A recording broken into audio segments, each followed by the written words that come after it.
So to our next speaker, I would like to introduce our next speaker, who is our keynote for today. Her name is Dr. Wanda Evans-Brewer, and I'm so jealous. She's in Ghana. I said Ghana Hey. has a special place in my heart.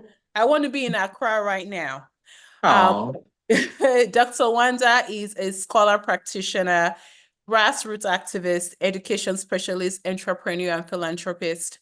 She is a 35-year educator who has taught every level, including Spanish, for 8 years.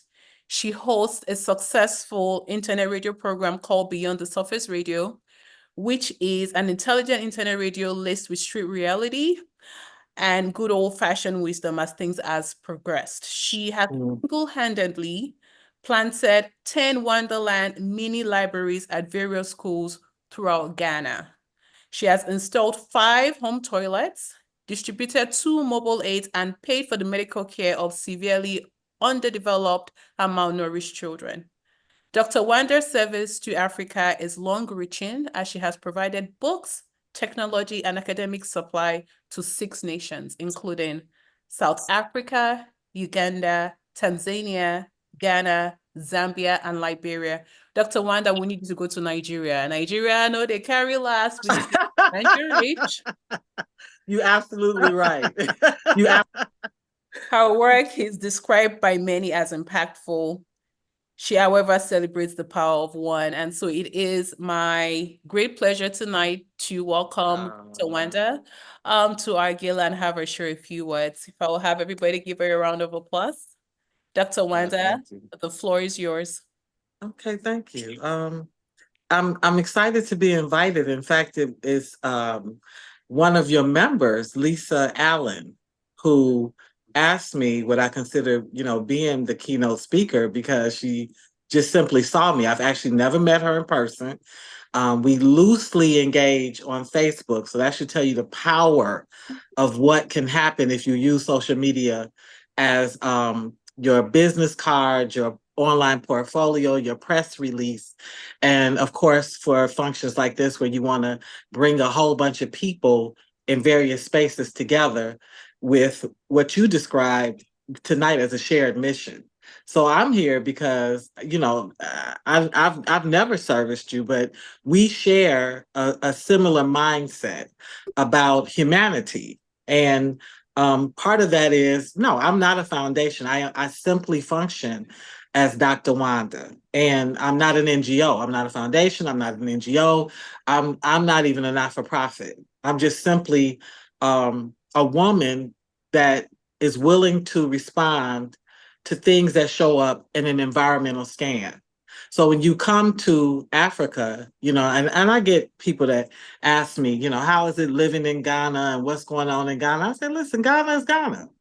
It has its the good, the bad, the ugly. It has its risk and rewards. It has its pluses and its negative. But what it most certainly has is a bunch of people who would like to have a humane experience, and they most certainly would like to live dignified lives. And so, if you can find that there, it's already a good start. I'm excited to be invited here. I liked your topic. The theme was the you and the community, or something to that effect. The power of Um, youth in community. yeah, the power of you and community. And I think what we, and when I say we, I'm saying these are the people who have decided to be servant leaders, in spite of many, many challenges, the heat, dumb sore, contaminated water. People like to often reference, Africa as corrupt, as if other nations aren't corrupt. For those people, if that's what you're trying to do, then there has to be a starting point. And part of that starting point is recognizing that you're being hosted in somebody's community, thus you're of the community. And if you're seeing it any other way, you kind of already have lost.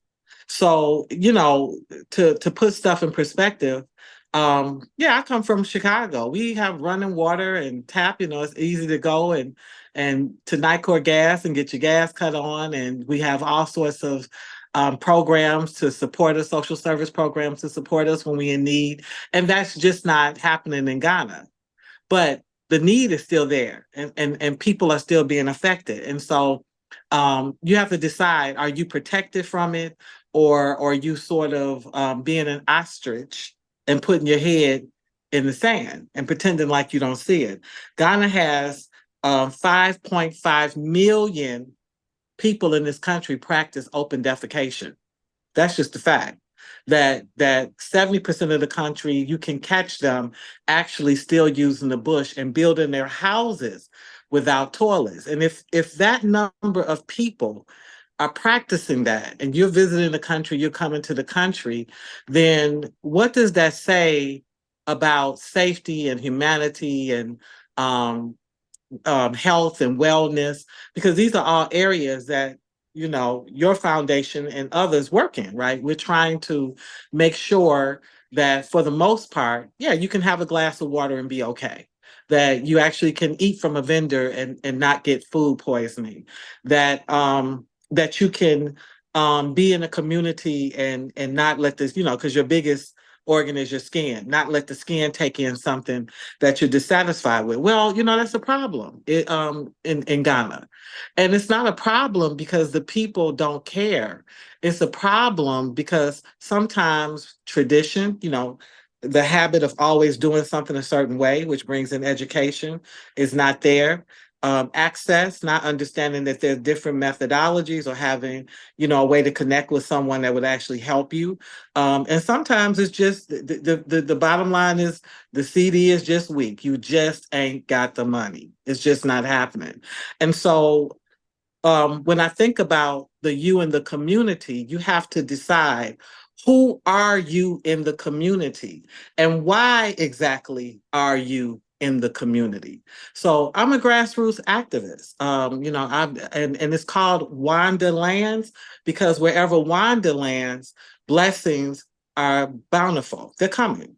Okay. They're not coming just for them, they're coming for me. The reality is, if you're eating from a vendor, okay, and that vendor travels with that food, and they've come from a community where they practice open defecation, the likelihood of you getting cholera, the likelihood of an experience with typhoid shoots up. Even though you have decided this is not your problem, that is not your community. You live in your little gated wall. You've built your house. You love your house. You understand? You haven't, but all it takes is for you to step out that door. And so there's the community and there's the larger community. So what do you want to be in it? Well, part of my standing individually is I'm challenging people on that.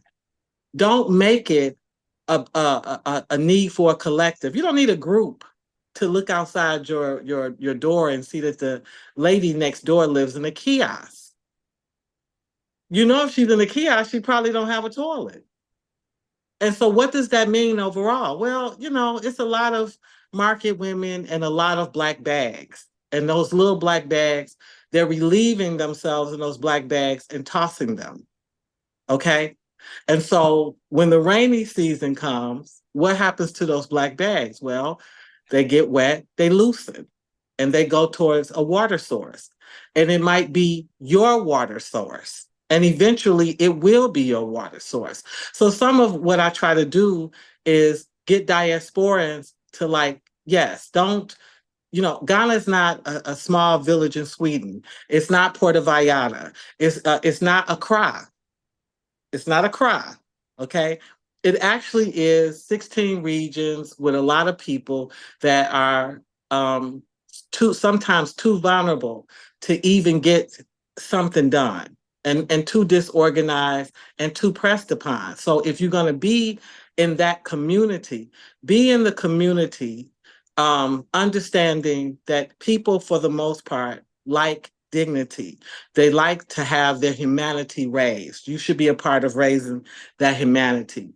One thing that disturbs me is 19,000 Ghanaians are affected every year by diarrhea. That's a direct result of poor water, the sanitation, and hygiene practices. Now, a lot of attention was drawn to it with COVID. But okay, So what? It was before COVID. It's in place after COVID. Who are you in those communities? What does that mean to you overall? Most times when I go out, I can't find any place to wash my hands if I just want to, just kind of like your hands just feel grimy from the day. Where do you go? Okay, most of us have a particular habit or route. How much does that concern you at all? And if it doesn't concern you, what organizations are actively working that you can support and back that will actually get in there and do the grunt work? Because this is not easy work, talking to people about, hey, why are you relieving yourself on your beach? Okay. In my extended family, my family, the family I married into, they're from Ada. Okay. They're from Lilonia. That's a salt harvesting village. When I went to that village, the majority of them were easing themselves on their beach. That's just the truth. Okay. At some point, there was some effort to get some community toilets. I donated some portable toilets because when I traveled to the country, I traveled with a portable toilet. You know, the type that you use for camping. It also came with a, a, basin where you could wash your hands. But how much can you bring to that community, with them understanding like some of the stuff we can build ourselves, which we figured that out during COVID. Some of it you have to fundraise instead of doing book bags and there's nothing wrong with any of that. But if you're doing a proper environmental scan and figuring out who are you in the community and you want to raise humanity, and Ghana is most certainly not the only place, and Africa is not, you can go to other parts of the world where actually people don't have toilets. Okay. It's not the most uncommon thing, but Ghana is on the map right now. Everybody's coming and everybody's trying to get here and they want their citizenship and dual citizenship. And what does that mean? What are you getting ready to bring to the community? So it has to be something where, there's almost like fair exchange, no cheating. It needs to be some reciprocal love there. And so I give a blueprint of how simple it is to do a toilet if you're an individual. And that's just the toilet. But the mini library is the same too. But let's stick with the toilet. Okay, it's about $200. Because you're talking about essentially an outhouse, right?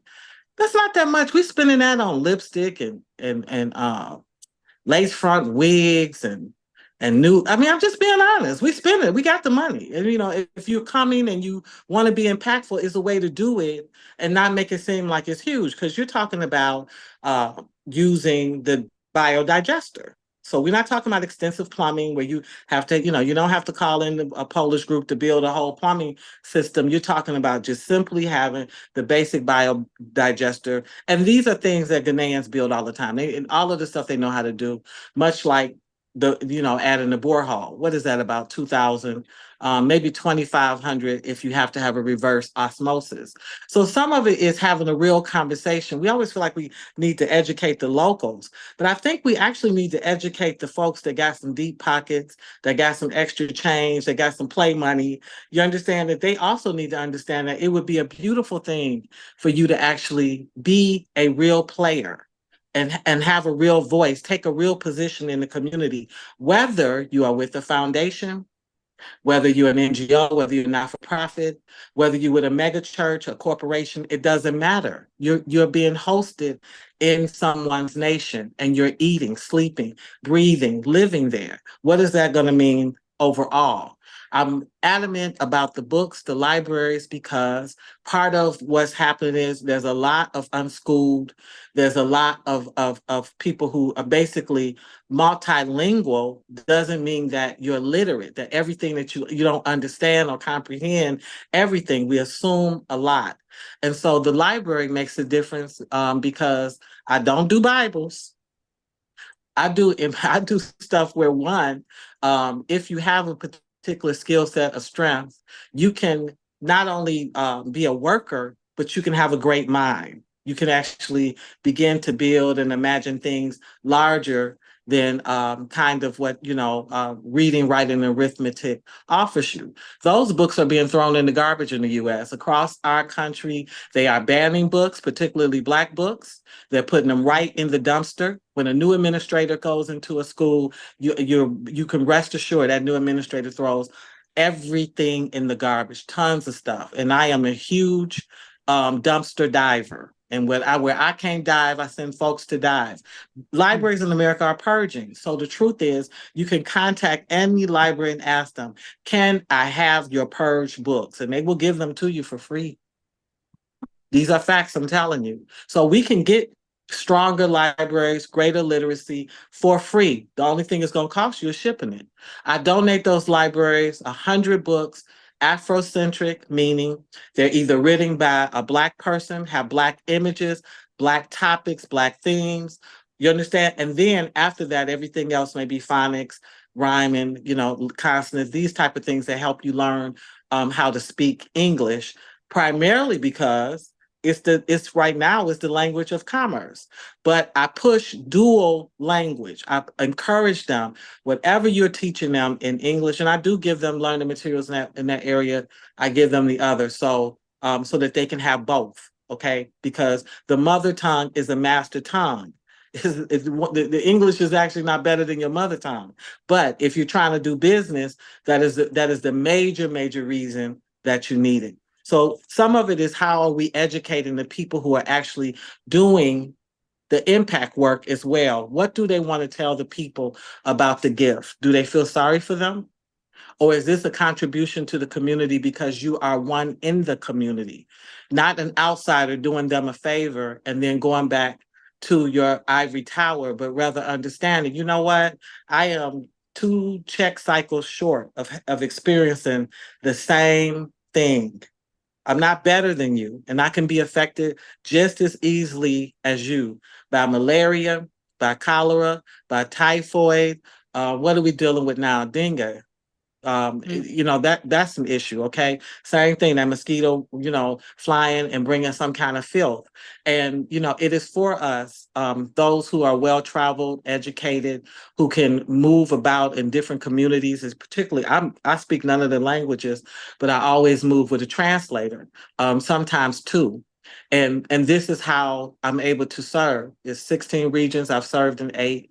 I'm very proud of that, and it's not easy, because you're dealing with cultural customs challenges. You're dealing with pecking order. You have to meet the king, and you have to bring some schnapps and some money, and and get down and greet him in order to follow proper protocol. These are all things that help the community open up to you. So are you learning what you have to do to be in that community, to show proper respect and regard in the community? And it is the community actually that teaches you. It's not the brochure. It's not the groups that you join. It is the ordinary people in the community that will show you, and they actually would tell you by where the real needs are. So your foundation, let me say it, Kukoyi Foundation. Kukoyi, the M. Kukoyi Foundation. Okay, you're doing amazing, and that's why I wanted to. When she asked me, I said absolutely, because I said that shared mission of literacy. I'm absolutely excited about the trauma work. I mean, you can just see half of your day just being on any road because of how poor the infrastructure is. You can see that this is a country that needs to prepare for trauma, and most of it is going to be car accidents. That's just the truth of the matter. This is not a country with handguns. Nobody's stabbing each other. Like, this is a big chunk of where it's going to come from. So I respected so deeply what I learned about your foundation, and so it was an honor to be asked to speak. I love the work that I do in Ghana, because it allows me to be the servant leader that I'm called to be, and the things that I cannot do. And there's a bunch that I don't do. I only do sanitation, mobile aids, literacy, and occasionally I'll pick up a mercy ministry. I keep the list of names for folks that you can go to. So when people come and they say, "Oh, such and so, got elephant leg," look, you have to go to Doctors Without Borders. You have to go. You understand? I can't do nothing with that. They have an amazing clinic up in Volta region that works with severely deformed children as well. And we're seeing more of them with Glamocy, with this whole thing, with this water. We're seeing more of them in the northern region where all of these different babies are being born with these deformities because of the poor water. So, the work that the foundations like yourself are doing, they're needed, and they have to be funded, because this is not easy work. It is actually, it's impactful, but oftentimes it's emotionally painful. You really see what happens when a people are not focused, when the country doesn't focus on lifting their humanity, and people see it as the them and us. Well, it ain't happening to me. Your turn will come. I promise you. We all got a turn, and hopefully it won't have to come if we should continue to share uh, a mission like this. Okay, I should have a shared mission and this type of work, this type of service. And I'll close with that. Thank you so much, Dr. You're Wanda. welcome. Wow, it's was really humbling to kind of hear your story and hear your background and how you have chosen to just kind of give yourself back to really Ghana as a country. And offline, I would be excited to talk to you to see how our organizations can continue to collaborate to fulfill the shared mission. So I'm excited Hey, with that conversation. Thank you so much for your time. you're so welcome. So welcome. Does anybody have any questions for Dr. Wanda? We'll have 2 minutes for questions or comments for Dr. Wanda. I was I was gonna say on a serious note though, you haven't been to Nigeria. Why? You know what? I've been invited to Nigeria. I want to say at least 3 solid times. I don't go any place where I don't have a soft landing, meaning I need to know, because you see, I have no corporate sponsorship. I have no, it's just me. And so that person needs to collect me, and they need to give me a room, and then we work. So they have to put my itinerary together. But the gentleman that invited me, he went to the US. He was bugging me, and we was trying to put that thing together, and then he got himself in the US, got his wife over in the US, and that was that. So without a soft landing, I don't go into these nations. So, Mhm.